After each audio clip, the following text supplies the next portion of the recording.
que son hombres y mujeres de Dios. Si tienes tu Biblia, me gustaría invitarte a abrir tu Biblia a Eclesiastés, capítulo 11, versículo del 1 al 10. Voy a leer todo el capítulo. Y sabe que por lo regular me gusta mucho predicar de una forma alegórica o con metáforas o con historias y desglosarlas un poquito, pero me gustaría hoy basar todo mi mensaje en una forma más textual, más expositiva de este capítulo, Eclesiastés capítulo 11. Así que me gustaría invitarte a que lo leas conmigo y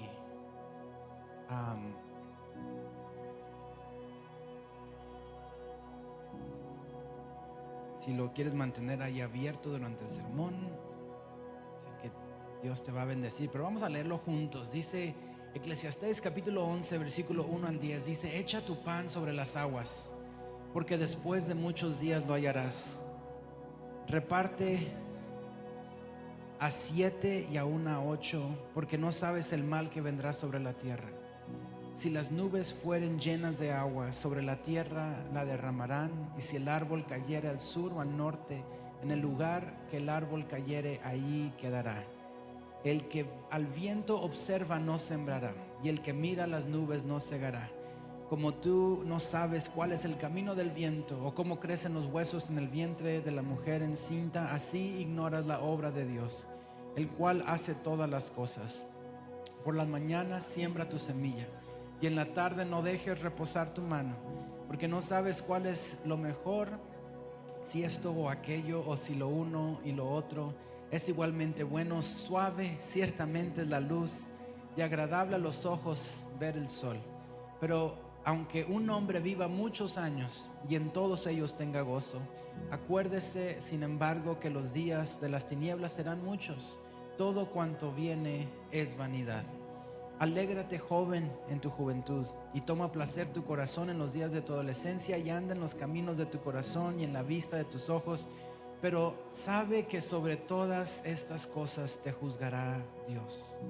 Quita pues de tu corazón el enojo, y aparta de tu carne el mal, porque la adolescencia y la juventud son vanidad. Amén. ¿Por qué no cierras tus ojos y le dices: Dios, habla mi vida?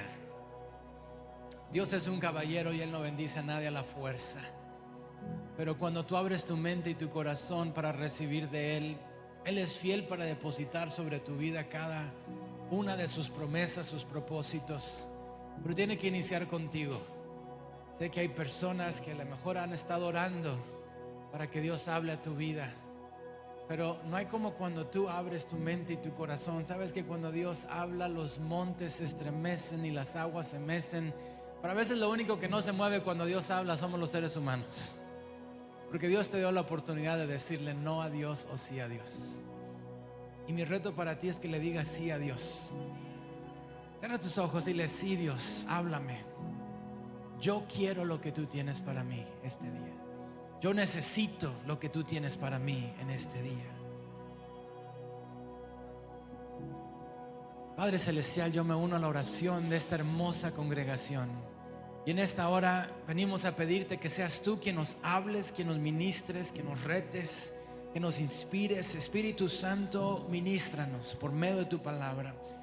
Que esta palabra sea como una espada, más cortante que una espada de dos filos, que penetre hasta partir el alma, Señor. Que penetre hasta lo más profundo de cada circunstancia, de cada reto, de cada pregunta, de cada duda que quiere levantarse en tu contra. Yo reprendo, Señor, ese maligno que quiere argumentar en contra de ti, de tu palabra. Sana corazones, restaura la fe, la convicción, despierta dones. Espíritu Santo, háblanos. Te necesitamos en el nombre poderoso de Jesús. Amén y amén. ¿Por qué no saluda a la persona que está a su lado y le da un abrazo y le dice: qué bueno que estás en la casa de Dios? Qué bueno que estás decidiendo estar en su casa el día de hoy.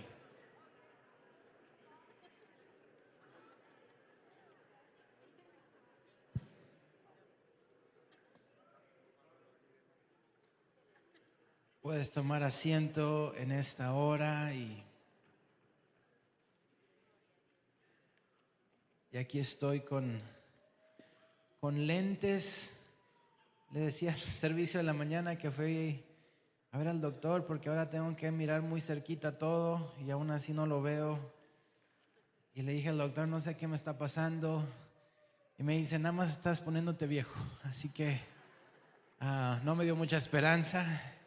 Y se usa lentes y ya me dio unos lentes, pero sabe que uno de los autores que más me llama la atención en la Biblia es Salomón. De hecho, cuando estaba en la universidad, un pastor me retó a leer un proverbio al día, y de hecho casi desde que estoy en la universidad hasta este tiempo, casi todos los días, especialmente entre semana, de lunes a viernes, trato de tomar un momento para leer, aunque sea un proverbio al día, y hay 31 proverbios y normalmente 31 días en el mes, así que se adapta bien. Pero sabe que si has querido leer la Biblia y a lo mejor no sabes dónde comenzar, Proverbios es uno de los mejores libros para comenzar a leer la Biblia, porque a veces no necesitas mucho contexto para entender lo que te dice Proverbios. Proverbios te da mucha sabiduría práctica, y el mismo autor de Proverbios, ese mismo autor, pasó por una jornada donde como que él se aleja de Dios, empieza a alimentar su mente de tantas ideologías y pensamientos y religiones, y ese mismo hombre llamado Salomón, que pidió a Dios sabiduría, empezó a llenar su mente de tantas cosas y cometió un montón de errores, pero aparentemente como que al final de su jornada de sabiduría, él empieza a llegar a conclusiones muy potentes, muy interesantes. Salomón era no nada más muy sabio y práctico, al punto que empezó a prosperar la nación de Israel de una forma que nunca se había visto antes. De hecho, hasta el día de hoy hay libros de negociantes cristianos y no cristianos que escriben de Salomón. Hay un libro no cristiano, pero habla de negocios, se llama El hombre más rico que ha existido, y habla precisamente de Salomón. Y hay muchas cosas económicas y estratégicas que podemos sacar de sus libros. La cuestión es que Salomón llega como que a conclusiones mucho más fuertes en Eclesiastés. El mismo autor de Proverbios llega a conclusiones en Eclesiastés donde empieza a definir gran parte de esa sabiduría y de el conocimiento que él tenía, y empieza a dar conclusiones a sus pensamientos que a veces los había dejado en el aire en ciertos pasajes. Y cuando empiezas a leer Eclesiastés, al principio suena un poquito depresivo casi, porque empieza a escribir diciendo vanidad, vanidad, todo es vanidad, no hay nada nuevo debajo del sol. Y como que al principio suena como que un viejito nada más, quejándose de todo. ¿Sabes qué? Esa palabra vanidad, nada más para entenderla un poquito, porque Salomón la usa mucho a lo largo de Eclesiastés, viene de una palabra en hebreo que significa, que se pronuncia Jebel, pero significa literalmente vapor. Así que hay momentos donde este hombre sabio, cuando usa la palabra vanidad, se está refiriendo a algo que no tiene sentido, a algo superficial. Pero hay momentos, dependiendo del contexto, cuando usa la palabra vanidad, donde él no necesariamente está implicando algo sin sentido, sino que está implicando algo que el tiempo es pasajero y el tiempo se va a pasar rápido. Esto es vapor. A veces cuando usa vanidad dice esto es vanidad, esto no tiene sentido, esto no es superficial. Pero hay momentos donde usa la palabra vanidad y dependiendo del contexto, él está implicando que esto es pasajero, esto va a pasar, esto no va a estar aquí para siempre, y esto también es vapor. Di conmigo vapor. En Texas estamos experimentando mucho el vapor este verano, ¿no? Pero Salomón está llegando a estas conclusiones, y me llama la atención Eclesiastés. Y como muchas personas a veces ven una película muy larga, dicen ya acelérale al final, quiero ver el final. O leen un libro, ¿no? Y ya quieren nada más acelerarle al final. Hoy vamos a llegar al final de Eclesiastés. Vamos a llegar a los últimos 2 capítulos de Eclesiastés. para empezar a llegar un poquito a esas conclusiones que Salomón estaba llegando. Porque cuando empieza a llegar a estas conclusiones te empiezas a dar cuenta que el hombre que probó de todo empezó a darse cuenta lo que en realidad importaba. Y hace varios retos aquí Salomón, varios retos, y gran parte de esos retos radican en tomar pasos de fe hacia lo que Dios nos ha llamado. Si lo podemos encajonar en una frase, es esta: echa tu pan sobre las aguas y después de muchos días lo hallarás. ¿Qué significa esto? ¿Qué es lo que está diciendo aquí Salomón? Salomón empieza Eclesiastés capítulo 11 diciendo esto. Y de hecho aquí está dando una estrategia financiera, pero no se trata meramente de finanzas. De hecho hay muchas personas que a veces han tomado principios financieros precisamente de esta porción del capítulo, porque habla de la diversificación financiera, etcétera, etcétera. De hecho toqué el capítulo hace unas semanas en un estudio, y un dueño de unas clínicas que empezó negocios, estas clínicas, empezó a decirme de que cuando Dios lo llamó y sintió esa convicción de empezar lo que estaban haciendo, fue precisamente a través de este capítulo, a través de Eclesiastés capítulo 11. Me llamó la atención porque sí te está dando consejos. De hecho dice aquí: echa tu pan sobre las aguas porque después de muchos días lo hallarás. La forma que funcionaban las finanzas en el tiempo de Salomón era que muchos barcos salían, y cuando salían a hacer negocios, y muchos inversionistas lo que hacían es que tomaban sus inversiones y los ponían en los barcos, y los barcos salían a las aguas. Y a veces llegaban y regresaban los barcos y la inversión les fue súper bien y esa inversión se multiplicaba. Y a veces que salían los barcos y se hundían, o hubo una mal marea, o algo sucedió que simplemente no funcionó la inversión. Y aquí Salomón lo primero que dice es: echa tu pan sobre las aguas, echa tus finanzas, tus inversiones, échalo a los barcos, y después de muchos días esas inversiones van a regresar. Y luego dice el versículo 2, si tienes ahí tu Biblia, Eclesiastés, me voy a ir pasaje por pasaje. Si la quieres mantener ahí abierta, te invito a que lo hagas, y ahí puedes rayar ahí tus notas y todo. Pero luego dice el versículo 2: reparte a 7 y aún a 8, porque no sabes el mal que vendrá sobre la tierra. Le está diciendo: echa tu pan sobre las aguas, echa tu inversión sobre los barcos, y no nada más en un barco, échalo a 7 barcos o a 8 barcos. ¿Por qué? Porque es muy probable que uno de esos barcos le va a ir mal, pero si inviertes en los 7, la probabilidad es que algo te va a beneficiar. Bueno, no meramente está hablando aquí Salomón de la diversificación financiera, sino está hablando de algo un poquito más profundo. Y nos damos cuenta de eso cuando sigue el pasaje. Es que aquí te está hablando de tomar riesgo. Toma riesgos. ¿Por qué? Y nos dice la razón por qué en el versículo que sigue. Dice: si las nubes fueren llenas de agua sobre la tierra, la derramarán. Y si el árbol cayere al sur o al norte, en el lugar que el árbol cayere, ahí va a quedar. Pero el que al viento observa, no sembrará. Y el que mira las nubes, no segará. Lo que está diciendo aquí Salomón: hay personas que nunca quieren tomar un riesgo porque siempre están mirando las nubes.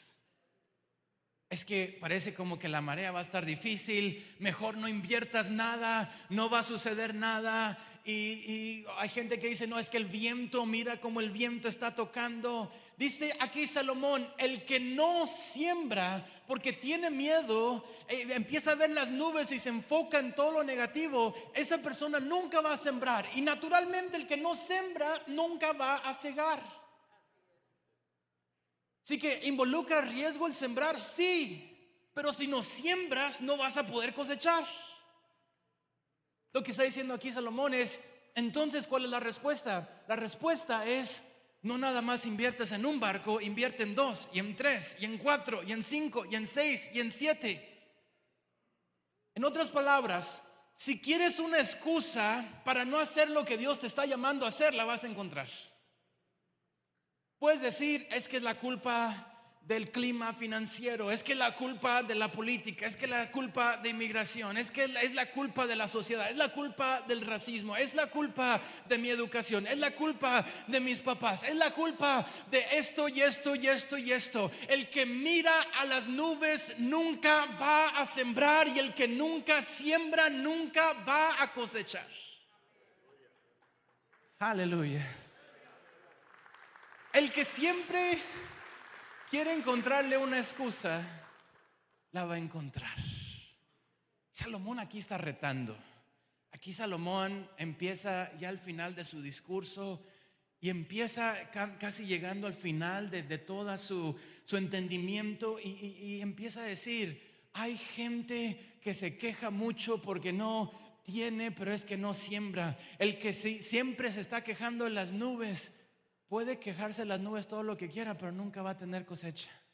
Ahora, Salomón está siendo muy práctico aquí. Salomón está diciendo: obviamente va a haber fracasos, obviamente va a haber barcos que se te hundan. Por eso, cuando se te hunde tú tienes que tener otro ahí. Tienes que no nada más tener un plan A, tienes que tener un plan B, y un plan C, y un plan quinto, y un plan sexto, y un plan séptimo, y un octavo. ¿Por qué?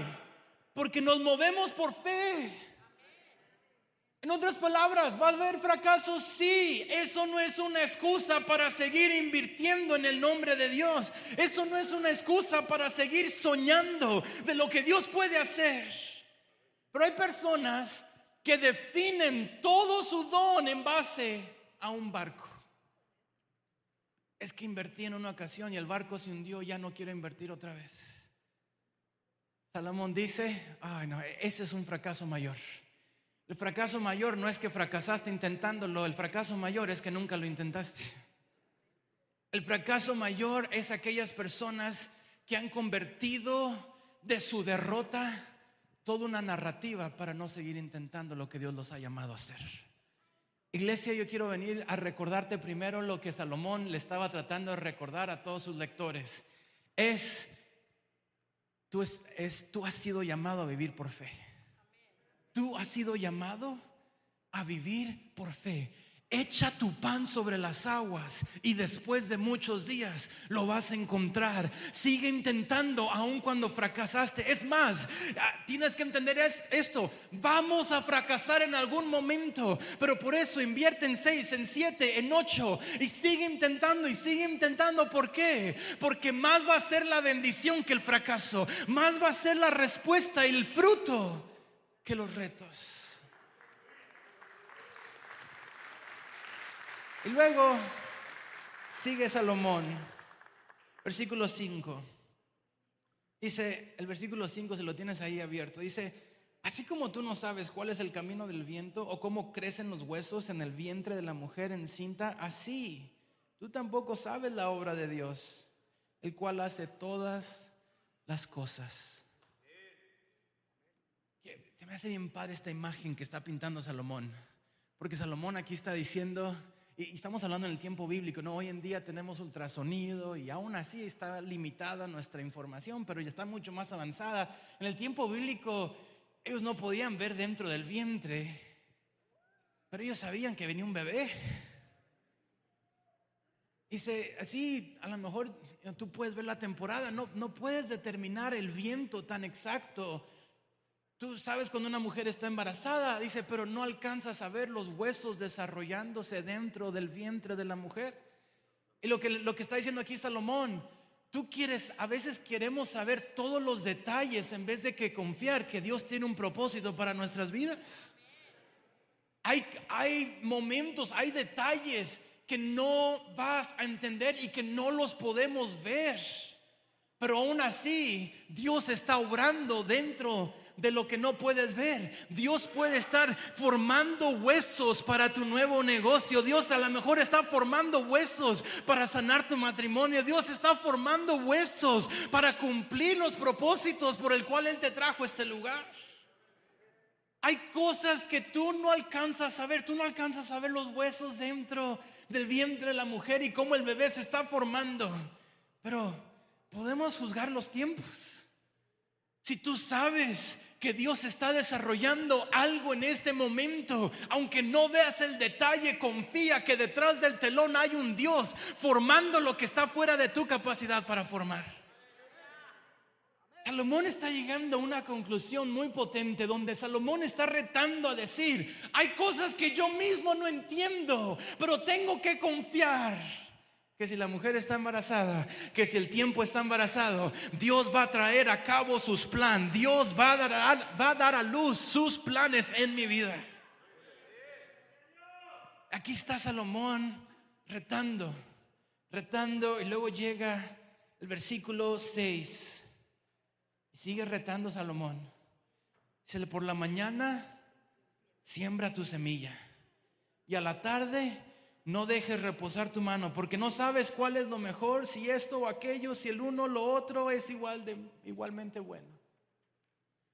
¿Sabes que a veces hay personas que se frustran con Dios por lo que Dios no ha hecho? Pero como que la conclusión que está llegando aquí Salomón es: Dios en su misericordia, en su gracia, en su soberanía, nos ha hecho partícipes de sus planes en esta tierra. Y eso es un honor, iglesia.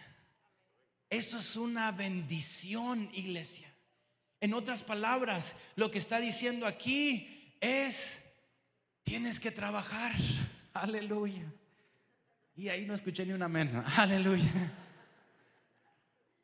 De hecho dice Pablo: el que no trabaje, que no coma. De hecho dice Pablo en el Nuevo Testamento: el que no provee para su hogar es peor que un inconverso. Diga a la persona: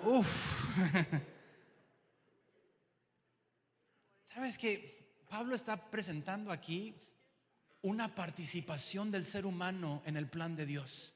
Lo que está diciendo Pablo: hay cosas que están en tu control. Invierte, lucha, sigue invirtiendo, diversifica, sigue intentando, pelea. Y lo que no puedes ver, puedes tener la certeza de que Dios está formando los huesos dentro del vientre. Los que tú no puedes ver, confíaselo a Dios. Pero lo que está en tus manos, no hay excusa. No hay excusa.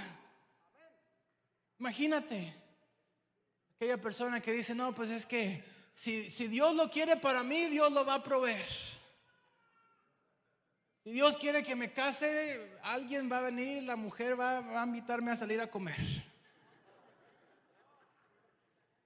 Quiero decirle a todos los jóvenes: lucha por esa mujer de Dios, amén, en el nombre, toma un paso de fe en el nombre de Dios. Es más, hay barcos, hay muchachas que te van a decir que no, intenta otra vez en el nombre de Dios. Si fuera de Dios que me dieran el trabajo, el jefe me llama a mí. Aquí Salomón está llegando a una conclusión y está haciendo como una división. El que quiere encontrar excusas las va a encontrar, pero el que tiene hambre de ver prosperidad también la va a encontrar. El que tiene hambre de ver el poder de Dios también lo va a encontrar. El que tiene hambre de poder ver su poder manifestado en este tiempo, de cumplir el llamado de Dios en nuestra generación. Echa tu pan sobre las aguas. Y a lo mejor no lo vas a ver mañana. A lo mejor vas a estar siéndole fiel a Dios, intentando y tratando de hacer todo lo que Dios te ha llamado. Y después de una semana no vas a ver el fruto. Y después de 2 semanas y después de 3 semanas, a lo mejor un barco se te hundió. Pero echa tu pan sobre las aguas, y después de muchos días vas a empezar a ver la diferencia entre tú y alguien que no ha seguido a Dios. Vas a empezar a ver la diferencia entre un hijo de Dios y alguien que se ha desconectado totalmente de Él. Echa tu pan sobre las aguas, y después de muchos días lo hallarás.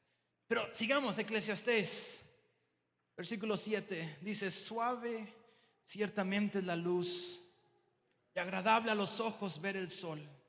Pero aunque un hombre viva muchos años y en todos ellos tenga gozo, acuérdese sin embargo que los días de las tinieblas serán muchos. Todo cuanto viene es vapor. Diga conmigo vapor. El término hebreo es Hebel, vapor. Todo es vapor. Lo que está diciendo aquí Salomón es: hey, hay días malos, disfruta los buenos. Hay días malos que van a venir, disfruta los días buenos. Pero ¿saben lo que pasa? A veces tenemos días buenos y parece que queremos que sean malos, ¿no? Nos aburrimos. Mis niños me mandan en un chat videos de Instagram que ellos ven chistosos o interesantes, y me mandaron uno de la persona que está en un restaurante y le dan la orden equivocada, y él va con el que está enfrente y le dice: mi orden está equivocada, quiero que me arreglen la orden. Y está muy enojado y le dicen: sí, aquí está la orden. Y dice: pero no, es que esto no es suficiente, necesito que me regresen el dinero. Y le dicen: sí, aquí está, le vamos a regresar el dinero, no se preocupe, fue nuestro error. No, es que necesito hablar con un manager. Oh, vamos a hablarle al manager. Y él está: es que esto no está bien. Y el manager le dice: ¿te quieres pelear, verdad? Se dice: si lo que quieres es pelearte, está bien.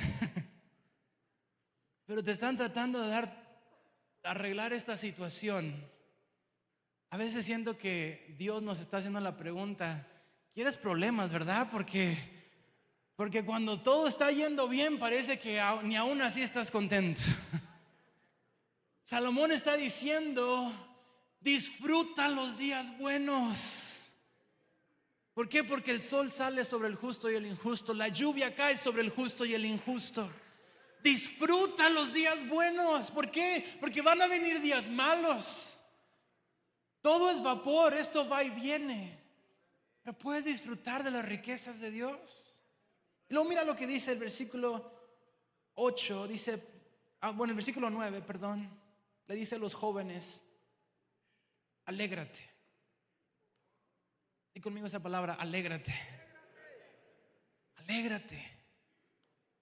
Qué padre, qué padre. Esos son los mandatos de Dios que están más fáciles de cumplir, ¿verdad? Alégrate. ¿Sabes que a veces hay cristianos que no les gusta la idea de alegrarse en Dios?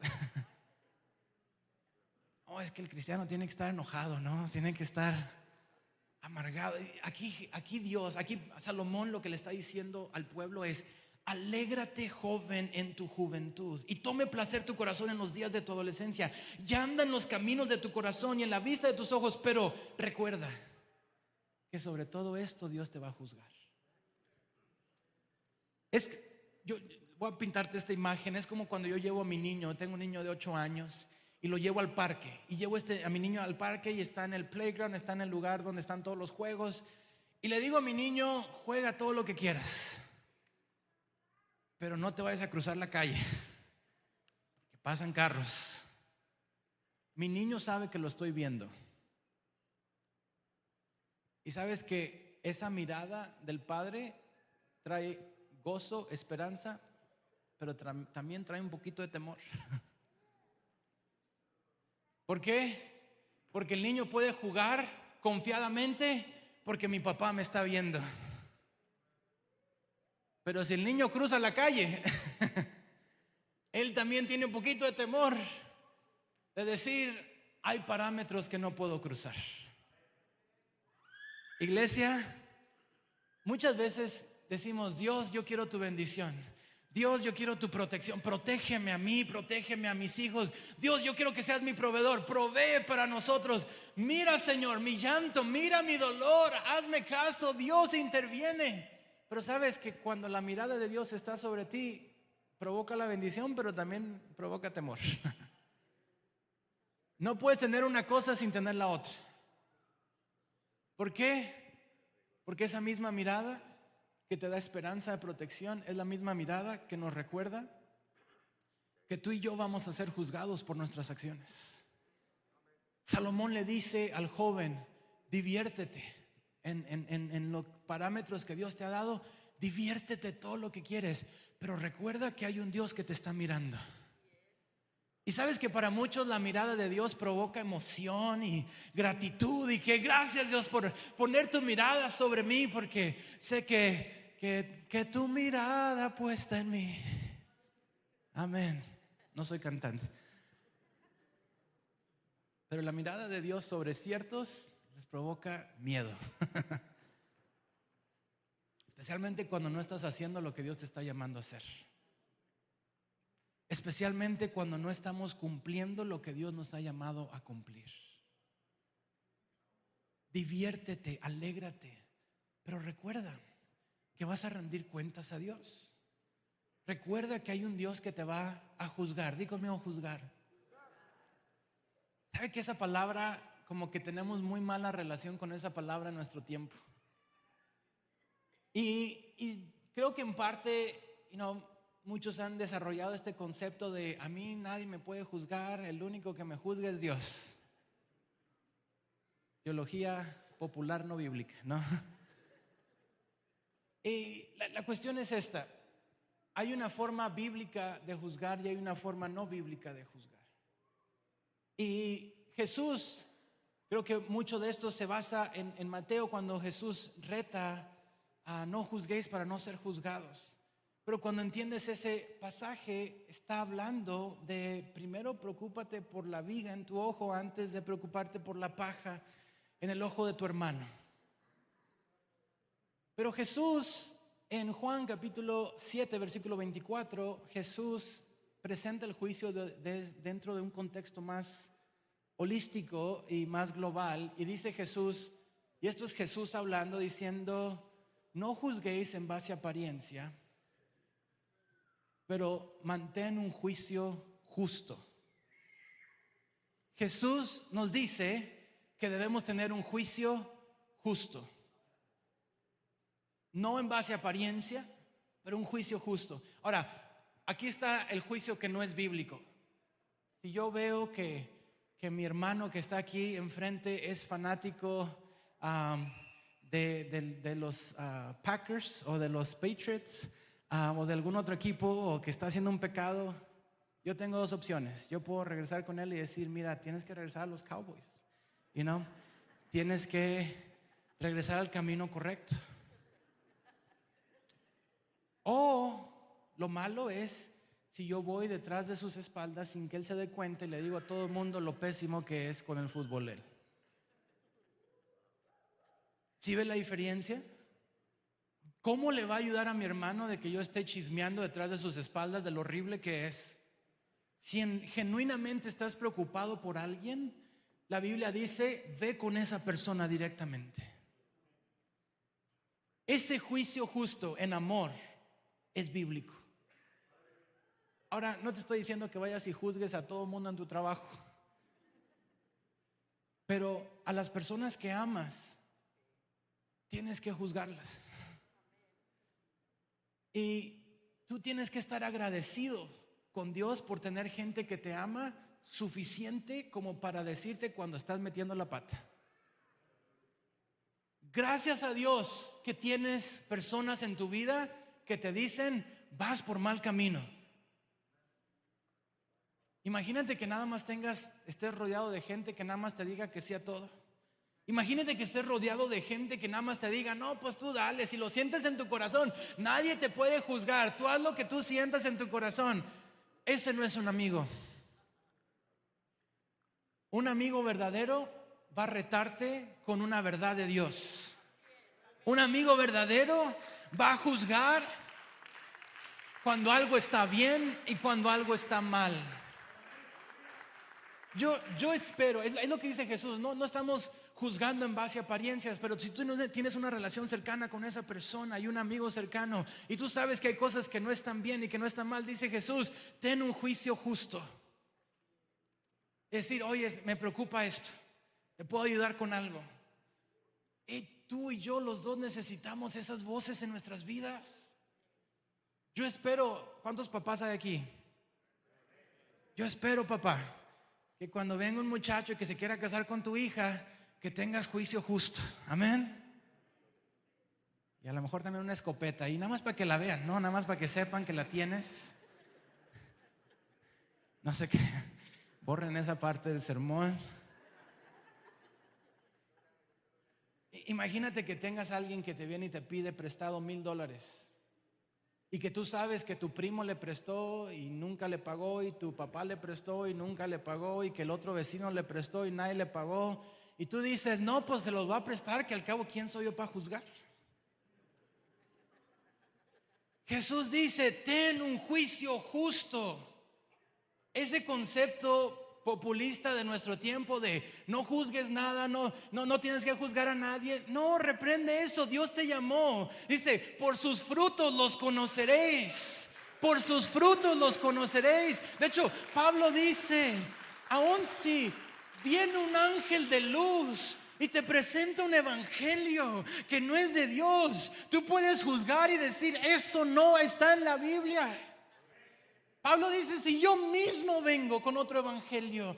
La Biblia nos llama a tener un juicio justo sobre lo que está bien y lo que está mal. Qué bueno que puedas tener un amigo, un hombre, familia en Cristo. No nada más te rodees de gente, porque hay gente que dice: es que yo soy muy espiritual. Eso no te va a ayudar. Tú necesitas un cristiano, alguien que también se rinde a esta misma palabra de Dios. No nada más alguien de fe, no nada más alguien que sea muy sabio, sino alguien que también se ha rendido a la palabra de Dios, que te pueda retar y decir: bro, amigo, eso no está en la Biblia, eso no es de Dios. Y no soy yo tratando de cambiar o manipularte, pero nos hemos sujetado a la misma voz, a la misma palabra, al mismo Espíritu de Dios. Aquí Salomón está empezando a llegar a una conclusión y está balanceando. Dios nos ha dado el privilegio de tener ciertos placeres, de tener cierto gozo, de disfrutar la vida, pero ese mismo Dios ha marcado ciertos parámetros. Disfruta los gozos de Dios, disfruta el tiempo con tu esposa, con tus hijos, con tu familia. Disfruta aún los dones que Dios te ha dado, úsalos para su gloria. Pero recuerda que cuando nadie te ve, Dios te sigue viendo. Que cuando nadie te ve en lo secreto, Dios sigue teniendo su mirada sobre ti. Gózate, alégrate, pero sobre todas estas cosas Dios te va a juzgar. Luego Salomón continúa. Hasta dice esto Salomón, versículo 10: quita pues de tu corazón el enojo. Ya conmigo, enojo. Dígalo con más enojo. Enojo. ¿Sabes que el enojo es hasta cierto grado es sano? Cuando es en el momento, si tú ves que alguien está maltratando a un niño en la calle y te entra un celo y dices: voy a parar porque algo de esto no está bien. Hay un propósito de Dios en el enojo. Si no, Dios no te hubiera dado esa emoción. Pero el asunto es que también podemos caer en la tentación de guiarnos más por la emoción y de no perdonar. Y llega Salomón al final. Está llegando al final de su discurso y dice: quita pues de tu corazón ese enojo. ¿Por qué? Porque el enojo al que se está refiriendo aquí es una ira que permanece y que ya pasaron varios días. De hecho, una de las formas que lo presenta en Proverbios es: no dejes que el sol se ponga sobre vuestro enojo. O sea, cuando ya están pasando días y ya salió el sol y se volvió a meter y tú sigues con ese enojo, Salomón lo que te está diciendo es: la vida es demasiado corta, es vapor como para estar viviendo atados al enojo. La ira, una forma lo describió así, una persona lo describió de esta manera, dice: es como tomarse veneno y esperar que el otro se muera. El enojo es como decir: no, hombre, estoy tan enojado con esa persona ya está bien feliz y todo, y ya ni siquiera se acuerda de ti, y tú todavía estás enojado. Salomón está llegando al final de sus conclusiones y decir: hay emociones que quieren controlar tu vida, no lo permitas. Quita pues de tu corazón el enojo y aparta tu carne del mal, porque la adolescencia y la juventud son vapor. vanidad. ¿Cómo entonces debo vivir mi vida? Si volteas la página de tu Biblia al capítulo que sigue, el capítulo 12, llega un punto, Salomón, los últimos versículos de este hermoso discurso, y Salomón empieza a darle conclusión a su sabiduría.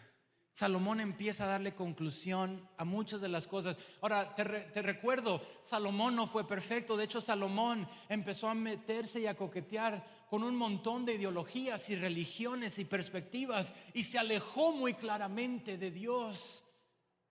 Aquí, cuando está llegando a la conclusión de su sabiduría, Salomón empieza básicamente a decir: he probado de todo, he metido la pata, he buscado sabiduría.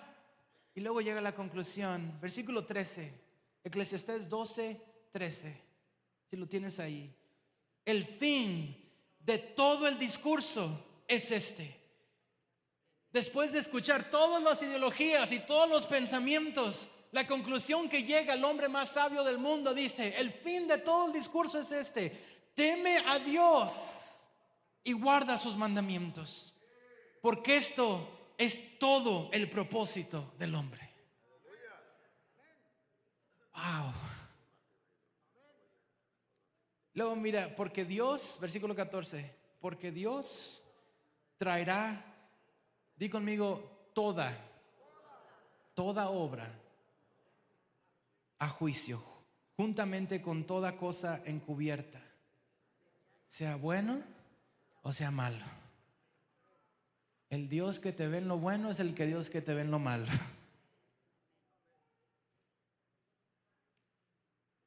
Sabes que especialmente cuando salimos como de la casa, jóvenes, adultos y adultos que están entrando al matrimonio, a veces por primera vez, a veces estamos experimentando, no nada más escuchando en la tele o en YouTube de otras ideologías, pero a veces cuando sales de la prepa o sales de cierta edad, empiezas a descubrir cómo mucha gente fuera de Dios vive.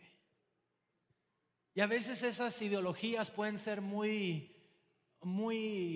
llamativas, pueden ser muy interesantes, y empiezas a escuchar profesores y pensadores y influencers y personajes y artistas, y empiezas a escuchar y empiezas a conocer gente que tiene tantas formas de pensar y tantas ideologías. Salomón estaba en una situación muy similar, con todas estas perspectivas, ideologías, y en ese momento Salomón, después de intentar un montón de tonterías, Salomón empieza a regresar a ese punto de reconocer: no hay nada nuevo debajo del sol, no hay nada nuevo, todo es vapor, todo se pasa, nada tiene sentido, pero cuando regreso a Dios, todo tiene sentido.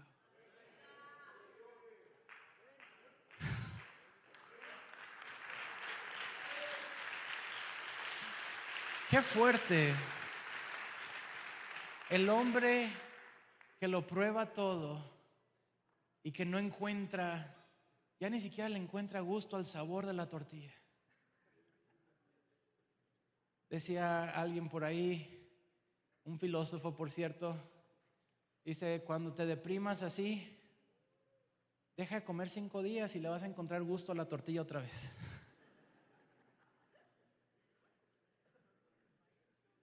Salomón empezó a probar de todo y le empezó a perder el gusto a todo. Pero ¿sabes lo que le estaba quedando vacío? Era su relación con Dios. Y cuando el alma tiene hambre, ya nada empieza a tener sentido. Y puedes tenerlo todo y puedes probar de todo, y ya empieza a perderle sentido. Y el filósofo, el sabio, el Salomón, el hombre más sabio que ha existido, después de probarlo y querer probarlo todo, llega a la conclusión: no seas sabio en tu propia prudencia. En medio de todas las ideologías, recuerda esto: todo el propósito del hombre: teme al Señor y obedece sus mandamientos. Teme al Señor y obedece sus mandamientos.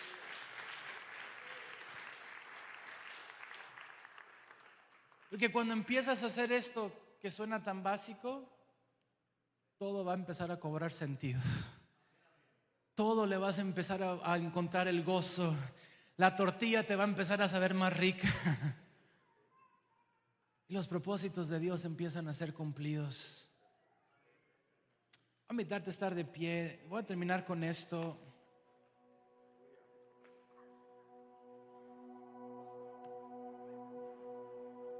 Sabes que llevo como 3 meses que me está pasando esto y se lo comenté a mi esposa y se lo comenté a algunos líderes de un hambre de Dios que he estado percibiendo mucho. Pero todo comenzó, estábamos hace como 3 meses en una práctica. Casi no voy a las prácticas del grupo Alabanza, fue una práctica y estábamos hablando de música y de estrategias y de cosas, todas esas cosas. Y el baterista, muy lindo, tenemos varios bateristas, uno de ellos dice, empezó a llorar y dice: pastor, disculpe que lo interrumpa. Dice: es que tengo tanta hambre de Dios. Y lo dijo de una forma tan genuina que todos nos conmovimos, empezamos a orar y la presencia de Dios se movió de una forma tan especial. Y luego la siguiente semana me invitaron a un foro de inmigración, que si puedo ir a dar una plática, y había varias organizaciones y algunos pastores, y me topé con una pastora presbiteriana, y la pastora presbiteriana, después de la plática, se acerca conmigo y la he conocido antes, la conozco, y me dice: pastor Juan, dice, no sé si me estoy haciendo pentecostal, dice, pero tengo tanta hambre de Dios. Dice: y he estado orando un montón y siento que no es suficiente y tengo más hambre y más hambre. Y me conmovió tanto. Y luego la siguiente semana estuve en California y también alguien de ahí que no tenía rato no verlo me dijo exactamente lo mismo. Y luego me pasó otra vez aquí en Dallas y luego me invitaron estuve predicando en un evento de pastores hace unas semanas y conté un poquito de eso a los pastores de aquí del distrito. Y los pastores, nada más les dije este reto, dije: si tú has sentido, no estoy hablando, porque hay mucha gente que habla de la oración de una forma muy legalista, como que tú tienes que orar y tú tienes que orar y los varones tienen que orar y las mujeres todo el mundo tiene que orar. Sí, obviamente la Biblia lo dice eso, pero sabe que es muy diferente cuando nada más estás señalando al otro a cuando tú dentro de ti empiezas a darte cuenta la hambre que tienes por Dios. Y estas personas que te estoy diciendo no es como que venían a decirme: la iglesia necesita más oración. Estas personas estaban viniendo a decirme: tengo tanta hambre de Dios, tengo tanta hambre de Dios yo. Y recuerdo que en la junta de pastores dije: ¿hay alguien más aquí que ha tenido esa hambre de Dios? Pero inusual, no, porque todos sabemos que necesitamos orar y a veces se encuentra en nuestra carne y tenemos que hacer el tiempo y oramos, pero hay momentos donde no eres tú tratando de orar. Hay momentos donde el Espíritu te está trayendo, donde parece que es su presencia la que te dice: necesito tiempo a solas contigo. Tú sientes esa atracción de su Espíritu Santo. Sabes que cuando hice esa pregunta a los pastores, casi todos los pastores que estaban ahí pasaron que han estado sintiendo ese jalón del Espíritu. Y le digo a mi esposa: algo está sucediendo. Se me hace tan peculiar que en un mundo de redes sociales y de ChatGPT y de inteligencia artificial y de ir a la luna y de tantos avances y de tantos recursos, se me hace bien padre cuando el Espíritu de Dios nos empieza a traer una vez más a Él y recordarnos que Él es la esencia. Él es la esencia. Salomón probó de todo y no estaba feliz. Vanidad vanidad, vapor, vapor, pasajero, todo es pasajero, todo es vanidad, todo es vapor. Pero si hay algo que he podido encontrar que le da sentido a todo, dice Salomón: teme a Dios, guarda sus mandamientos, y Dios te va a regresar el gozo que has estado buscando. Iglesia, yo nomás te quiero decir esto: no ignores la voz del Espíritu Santo. Que Dios es una persona. Cuando tú te alejas de Él, si mi niño corre cuando está jugando en el parque y corre a cruzar la calle, no es tanto que me enoje con él por un sentido legalista, sino porque estoy asustado que se puede matar en la calle, ¿no? Porque lo amo. Yo quiero recordarte, aún la ley de Dios está puesta sobre ti porque Dios te ama. Porque Dios te ama.